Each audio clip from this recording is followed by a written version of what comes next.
On July 19th, 1989, a commercial airplane lost the ability to be flown. Not partially, not in a degraded way, completely. Every control surface on the aircraft stopped responding at once. The pilots could not turn. They could not climb. They could not slow down. They had no flaps, no rudder, no ailerons, no spoilers. By every engineering standard that existed, the plane should have fallen from the sky within minutes.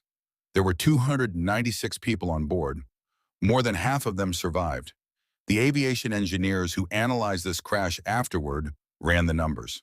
The probability of the specific failure that caused it, every hydraulic system failing simultaneously, was calculated at 1 in a billion. Not 1 in a million, 1 in a billion. An event so statistically remote that the aircraft's designers had never written a procedure for it. They had simply assumed it could not happen. It had happened. And before this story ends, you'll understand not just how 183 people survived something mathematically impossible, but why the decisions that put them in that position were made years earlier in a factory by people trying to save money, and why those same decisions are still being made today. Number 1. The crack. Nobody saw United Airlines Flight 232 departs Denver, Colorado at 2:09 p.m. on a clear Tuesday afternoon. Destination: Chicago. The aircraft is a McDonnell Douglas DC-10, a wide-body jet that entered service in 1971. On board are 285 passengers and 11 crew. The flight crew is unusually experienced.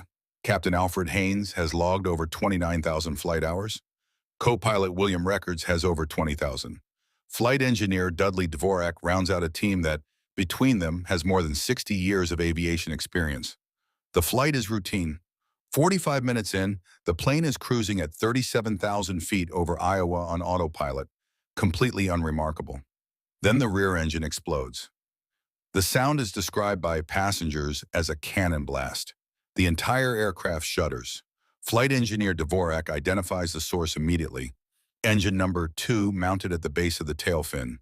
Losing a single engine mid-flight is serious, but manageable. The DC-10 is certified to fly on 2 engines. The checklist for an engine failure is practiced, structured, and well-rehearsed. Captain Haynes begins the shutdown sequence. Co-pilot Records takes manual control of the aircraft, and then they discover something that no checklist in the world had prepared them for. The controls don't work. Not the ailerons, not the elevators, not the rudder. Records turns the control column left. Nothing happens. He pulls back on it. Nothing. He pushes it forward. Nothing. Haynes takes over and confirms it. Every single input to every single flight control surface is dead. The plane has lost all hydraulic pressure. And if you don't know what that means, you are about to. Number 2. What hydraulics actually do. Think of the hydraulic system on a commercial jet as the muscle system of the human body. The pilots in the cockpit are the brain, sending signals through the nervous system. But those signals don't directly move anything. What actually moves the control surfaces, the flaps, ailerons, rudder, elevators, is hydraulic pressure. Fluid pushed through lines at enormous force, translating a small movement of the control column into a powerful physical deflection of a surface that might weigh hundreds of pounds and has to overcome tremendous aerodynamic resistance at 500 miles per hour. Without hydraulic pressure, those surfaces don't move. It doesn't matter how hard you push or pull. You have all the intent and none of the power. The DC-10 has not 1 but 3 completely independent hydraulic systems, precisely because the engineers who designed it understood how catastrophic a single hydraulic failure would be. These 3 systems are routed separately through the aircraft. If one line is severed, the other 2 continue functioning.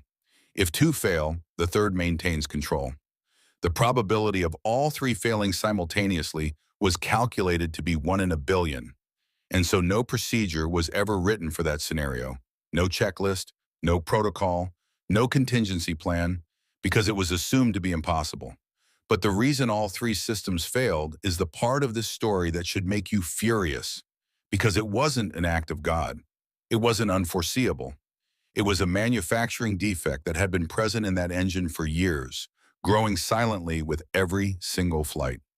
And what happened 4 years earlier to a different plane on the other side of the world proves that someone should have been paying closer attention.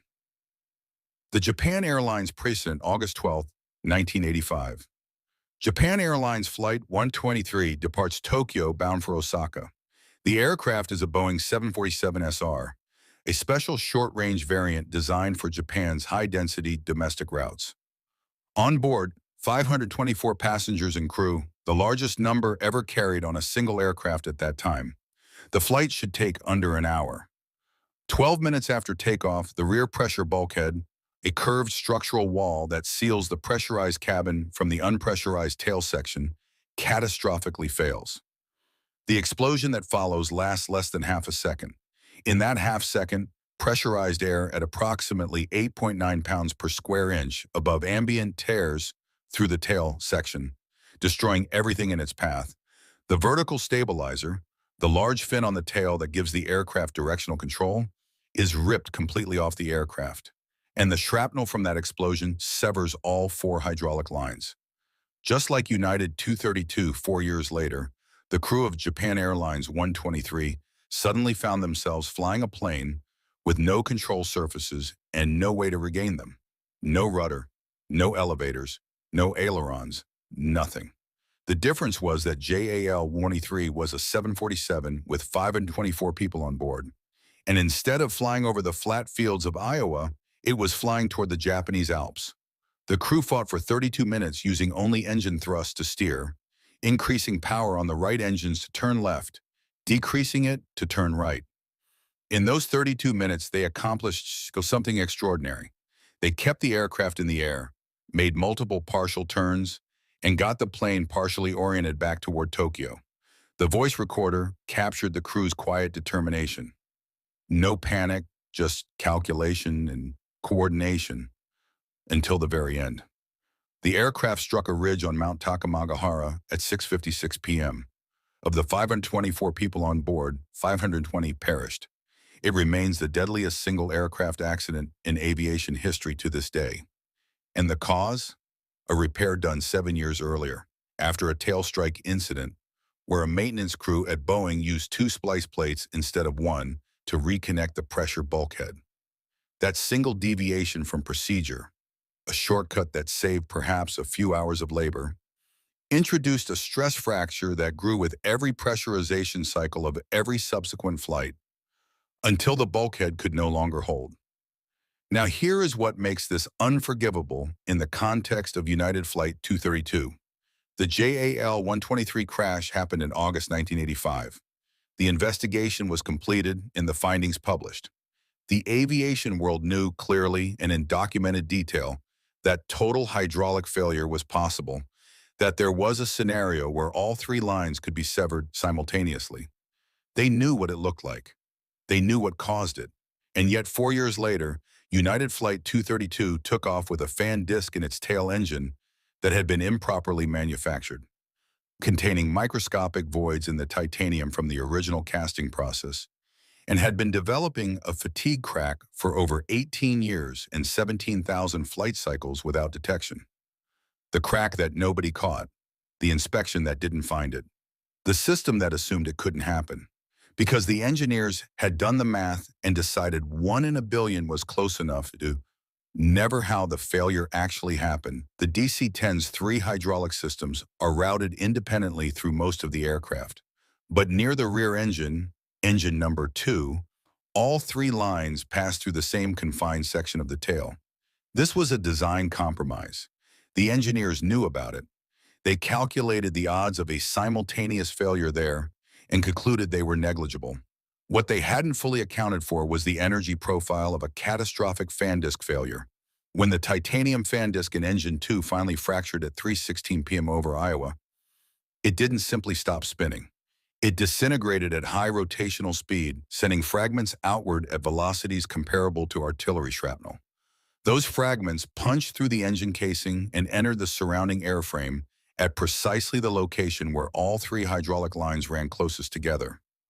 All 3 lines were severed within fractions of a second.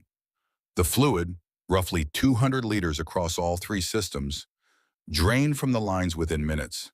and with it went every control surface on the aircraft. The total failure probability that engineers had calculated assumed random, independent failures. It did not fully account for a single catastrophic initiating event capable of damaging all three systems simultaneously from one location. 1 in a billion. Except it happened twice. The financial story behind both crashes is one of the most uncomfortable in aviation history because the root cause of both disasters traces back to economic pressure applied to manufacturing processes. The JAL 123 repair, cost of the shortcut. The improper repair to JEL 123's pressure bulkhead was performed by Boeing maintenance crews in 1978 after a tail strike incident. The aircraft had 130 passengers on board during that incident. All survived, but the structural damage required significant repair work. The correct repair procedure required a single continuous splice plate to reconnect the upper and lower sections of the pressure bulkhead, distributing stress loads evenly across 3 rows of rivets. The repair that was actually performed used 2 separate splice plates, leaving the top row of rivets carrying virtually no load and concentrating stress on the middle row. The additional time required to perform the correct repair was minimal. The cost differential between the correct and incorrect repair was, by most estimates, a matter of a few $1,000s in labor, perhaps $5,000 to $10,000 at 1978 rates. The cost of that shortcut, 520 lives, 800 million in legal settlements paid by Japan Airlines and Boeing combined over the following years. The decimation of JAL's reputation that contributed to decades of financial struggle. Japan Airlines would eventually file for bankruptcy in 2010, the largest non-financial corporate bankruptcy in Japanese history at the time, with liabilities of approximately $25 billion, though the crash was only one of many contributing factors over 25 years. The United 32 fan disc, cost of the defect. The titanium fan disc in United Flight 232's tail engine was manufactured in 1971.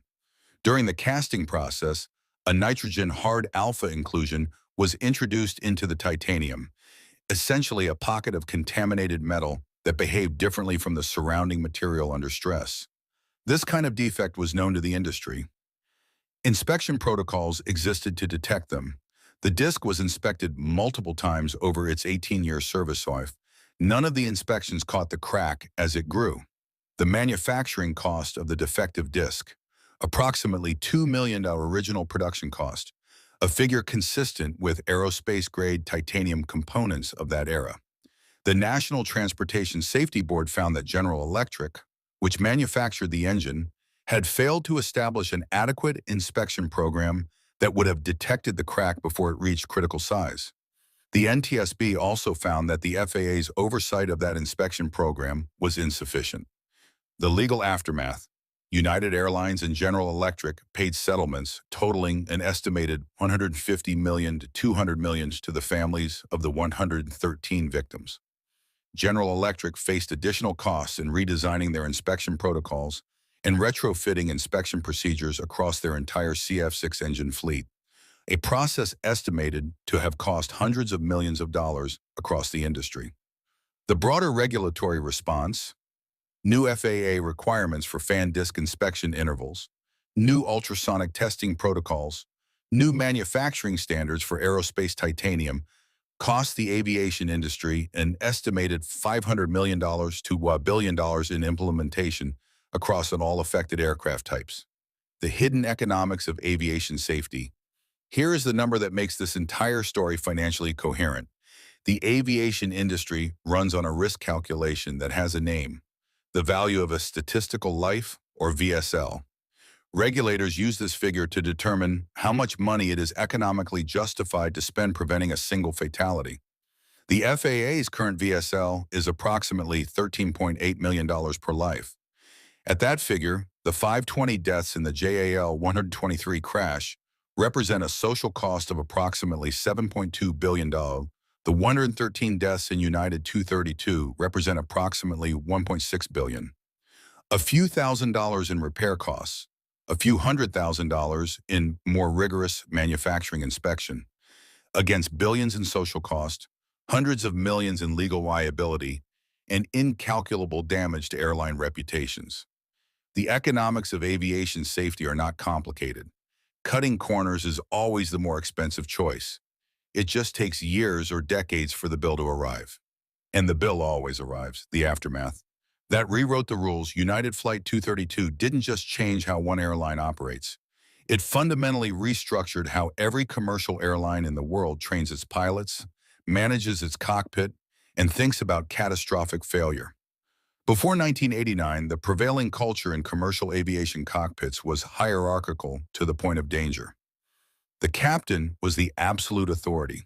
First officers, flight engineers, and crew members were expected to defer to the captain's judgment, even when that judgment was wrong. This wasn't a policy, it was culture, deeply embedded, widely accepted, and quietly killing people. A 1907 study by NASA's Ames Research Center had already identified the problem. Researchers found that in simulated emergencies, first officers frequently recognized errors being made by captains and said nothing.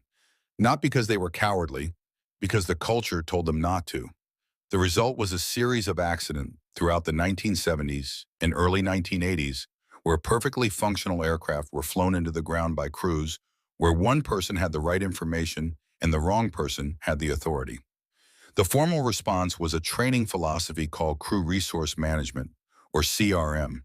It was developed in the late 1970s and began spreading through the industry in the 1980s. But adoption was slow. Many senior captains resisted it explicitly. It felt like an attack on their authority. United Flight 232 ended that resistance because the cockpit voice recording from that flight is a textbook demonstration of everything CRM is supposed to produce. Captain Haynes, one of the most senior captains in United's fleet, immediately accepted help from a passenger, Dennis Fitch, who happened to be a DC-10 flight instructor seated in the cabin. Haynes handed over throttle control to a man he'd never met, delegated navigation communication to co-pilot records, and directed Dvorak to work the radio, all while managing the overall situation. When Fitch took the throttles and asked how he was doing, Haynes said, "You're doing a great job. Not I'm in charge, not stand aside, great job." After the crash, United's CRM training program became the global standard. The FAA made CRM training mandatory for all U.S. commercial airline crews in 1990. ICAO, the International Civil Aviation Organization, incorporated CRM standards into its global protocols shortly after. Every major aviation authority in the world followed. The cultural shift was seismic, and it was measurable.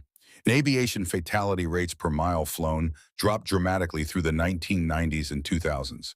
Not because aircraft became dramatically more reliable, though they did, but because the people flying them learned to talk to each other in ways that saved lives. The global manufacturing standard revolution. The fan disk failure on United 232 triggered the second major systemic change. The NTSB investigation revealed that the metallurgical inspection process for aerospace titanium was inadequate across the entire industry, not just at General Electric, not just for DC-10 engines, but globally. Hard alpha inclusions in titanium forgings were a known risk that the industry had been managing through inspection protocols that, the investigation demonstrated, were not reliably detecting them. The result was a global overhaul of non-destructive testing requirements for rotating engine components. New ultrasonic inspection techniques were developed and mandated. Inspection intervals were shortened. The tolerance levels for acceptable defects were tightened across every major engine manufacturer's certification standards. The FAA issued a series of airworthiness directives affecting CF6 engines, the type used on United 232, requiring accelerated inspections and in some cases immediate replacement of fan disks below certain flight cycle thresholds. Similar directives followed for other engine types across Boeing, Airbus, and McDonnell Douglas fleets. The total global cost of implementing these new inspection standards across all affected aircraft types ran into the hundreds of millions of dollars. Engine overhaul times increased. Some aircraft required temporary grounding for inspection. Airlines absorbed these costs in the form of reduced utilization and increased maintenance expense. But the alternative, another fan disk failure, another total hydraulic loss, was not acceptable at any price. What the industry still hasn't fully fixed here is the uncomfortable truth that aviation safety researchers will tell you today. The problem of all three hydraulic systems being physically routed through the same vulnerable location, the design compromise that made United 232's catastrophic failure possible, has never been fully eliminated from every commercial aircraft type. Modern aircraft designs have improved significantly. The Boeing 787 uses a partially electrical flight control architecture that reduces dependence on centralized hydraulic lines. Airbus's fly-by-wire systems add layers of redundancy, but older aircraft types, many of which are still flying with decades of service ahead of them, retain design characteristics that share vulnerability points between independent systems.